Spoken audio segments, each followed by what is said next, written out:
Hello friends, welcome to my channel. আমি আজকে আবার চলে এসেছি নতুন একটা ভিডিও নিয়ে। আজকে আমি বানাচ্ছি পনিরের কাজু পোস্ত দিয়ে রেসিপি। এটা বানাবার জন্য কি উপকরণ লাগবে দেখুন। আমি নিয়েছি, প্রথমে আমি নিয়েছি কিছু পনির নিয়েছি, ভালো করে ভেজে নিয়েছি। দেখুন কত সুন্দর ভেজে নিয়েছি। আর একটা ব্যাটার তৈরি করে নিয়েছি, এতে আছে পোস্ত আর কাজু।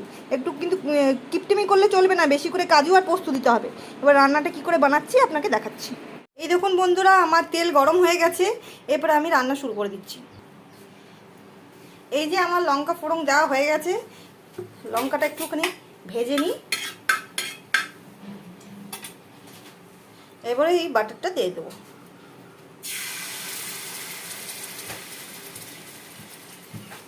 এরপর এটা কিছুক্ষণ ধরে আমি ভেজে নেব ভালো করে। এতে একটু নুন আর চিনি, স্বাদ মতো চিনি দিয়ে দিচ্ছি। দেখুন আমার পোস্তটা ভাজা হয়ে গেছে। এরপর আমি পনির অ্যাড করে দেবো। পনির অ্যাড করে দিলাম, একটু জল দিলাম। এরপরে আমি একটু গরম মশলা গুঁড়ো দিয়ে দেবো,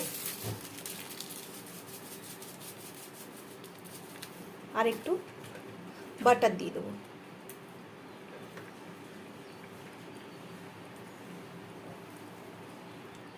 আর দিয়ে দেবো একটুখানি গুঁড়ো দুধ। দেখুন দিয়ে দিলাম।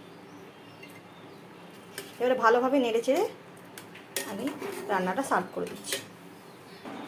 এই দেখুন আমি সার্ভ করে দিয়েছি, একদম পনিরের তরকারি রেডি। আপনার যদি আমার রেসিপি পছন্দ হয় আমাকে লাইক আর সাবস্ক্রাইব করবেন। এবার দেখা হচ্ছে নতুন ভিডিওতে। Bye bye, tata.